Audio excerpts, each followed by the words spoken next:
Bonjour à toutes et à tous, je vous retrouve pour ce Flash Info Bourse de milieu de semaine en ce mercredi 4 décembre 2024. Le CAC 40 passe aujourd'hui la barre des 7300 points. Alors depuis le début de la semaine, il essaye de monter. Comme je vous l'ai dit lundi, le rallye de fin d'année est quelque part hypothéqué par ces histoires politiques qui se passent en France. Et là, au moment où je vous parle, la censure du gouvernement Barnier n'est plus de 90 ou 95%, comme je vous l'annonçais vendredi, mais plutôt de 98, voire 99%.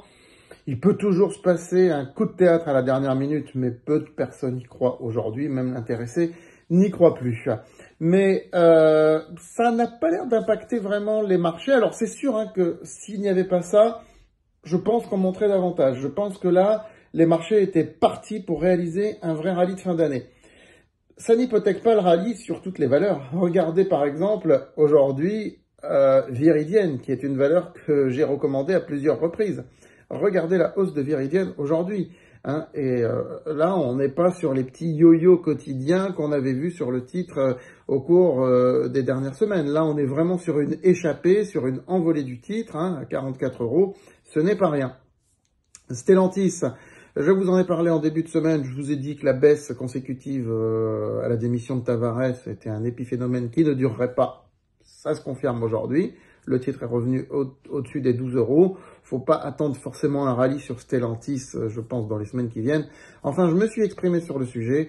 Les lecteurs de francebourse.com ont reçu un mail tout à l'heure, tout comme je me suis exprimé aussi sur Worldline, qui fait le yo-yo depuis le début de la semaine, mais qui malgré tout semble vouloir partir à la hausse.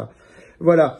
Sinon, sur l'euro-dollar, on est plutôt en dessous des 1,05, donc ça ne prend pas. L'euro ne remonte pas. On avait bien fait de vendre notre call warrant la semaine dernière avec 40% de gains. Si on l'avait gardé, on aurait tout reperdu.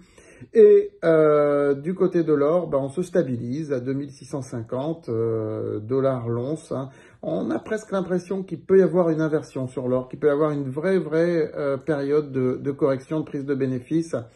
Mais les incertitudes ambiantes, et là ça n'a rien à voir avec la politique française, je veux dire les banques centrales des pays d'Asie qui sont les principaux acheteurs de l'or s'en fichent un peu de la situation politique en France. Voilà, le VIX reste faible, on reste autour des 13, ce qui montre que les marchés ne sont pas spécialement inquiets pour cette fin d'année. Voilà, écoutez, on reste investi sur nos valeurs, il y en a qui commencent à décoller fort, ça fait quand même plaisir. Je vous retrouve bien sûr pour la fin de la semaine et puis certainement pour parler un peu aussi de la très probable chute de Barnier. Je pense que je mettrai une vidéo sur le sujet avant la fin de la semaine.